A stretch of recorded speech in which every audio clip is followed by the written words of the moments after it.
Yo, Nathan, look at this, man. It's kind of snowing, it's kind of muddy, and here we are with the brand new 2013 Ram. So it has the coil spring rear suspension, but it does have four-wheel drive. And it does have the HEMI, and we do have our standard off-road trail. Looking forward to that. So we've taken it on-road, we've mashed it up, there's only one thing left to do. To go off-road, baby. Coming up next on the Fast Lane Car.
All right, Nathan, one of the things I noticed when you went down that hill was turning radius is a big deal, and this thing doesn't have a great turning radius. It's such a big behemoth. It's a beast. If you guys really want an off-road pickup truck, you may want to consider one with just the regular cab. The minute you go to an extended cab or a longer bed, your turning radius is going to suffer.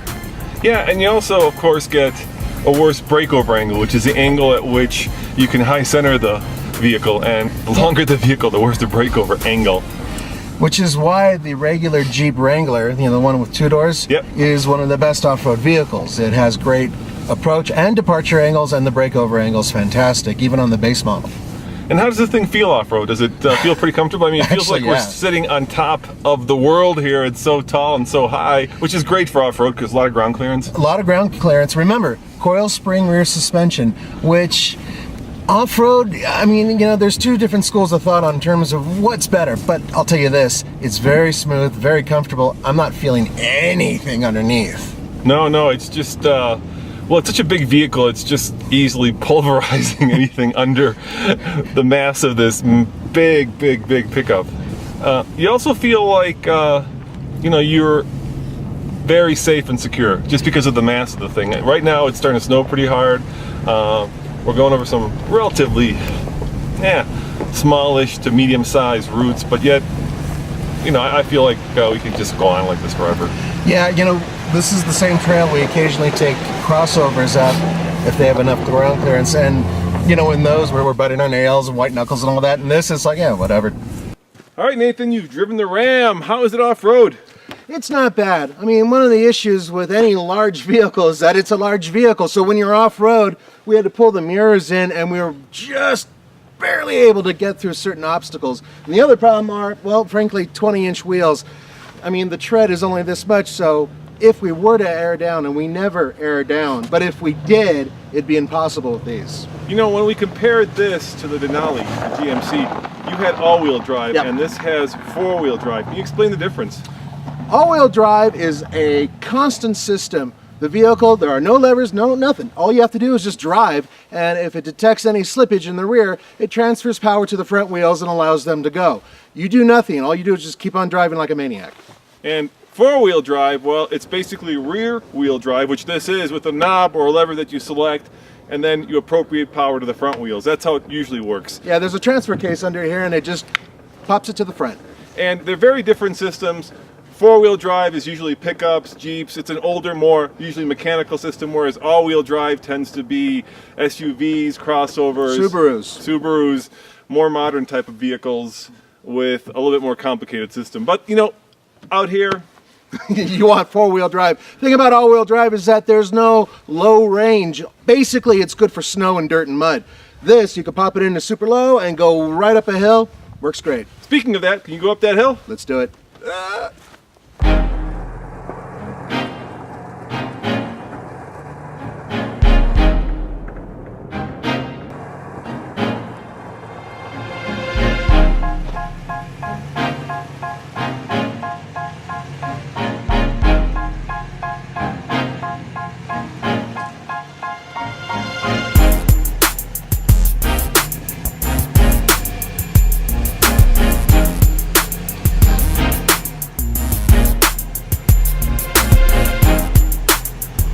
And I see you have it in 4-wheel drive, basically letting the pickup do its thing. So front wheels, rear wheels are both being driven, unlike all-wheel drive, where recently, for instance, we had the Range Rover we reviewed, and there's a lot of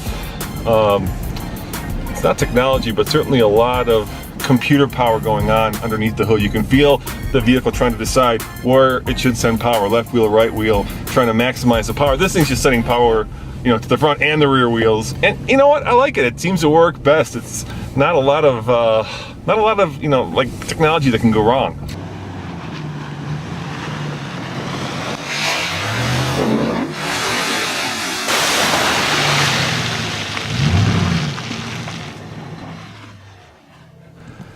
Well, Nathan did manage to get not only the truck muddy, but the cameraman as well.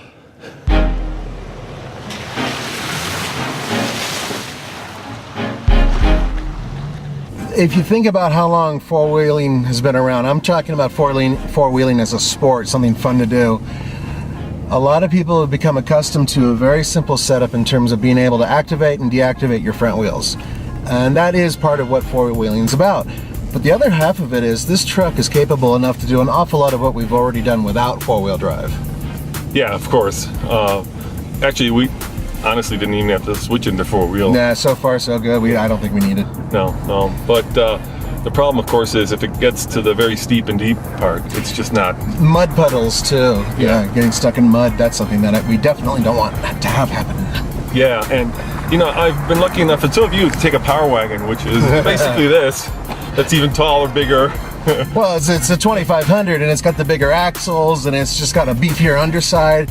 It's got, you can disconnect the front sway bar from maximum articulation, speaking of which we are articulating right now. And we've done stuff where you're like, you know, straight up and all you see is sky. And it's just really weird to have such a massive vehicle be so capable. It's almost Unimog-like. Yeah, you know what? In terms of capable trucks out there, you've got the Ford F-150 Raptor that's like really capable in the dunes and, you know, sweeping roads. Desert runner. Yeah, exactly. And then you have the Power Wagon, which, quite frankly, other than its size, there's really nothing that can hold it back. Yeah, and then you have this, which is, you know, a smaller version of the Power Wagon. And I'm impressed. It's good. It's fun. It's easy. No stress. No stress. Except for all this mud coming up now. Mud, I love mud. Let's see how muddy we can get it, Nathan. Yeah. Oh, they like us at the Denver press fleet, don't they, when we these off-road. Sorry, guys.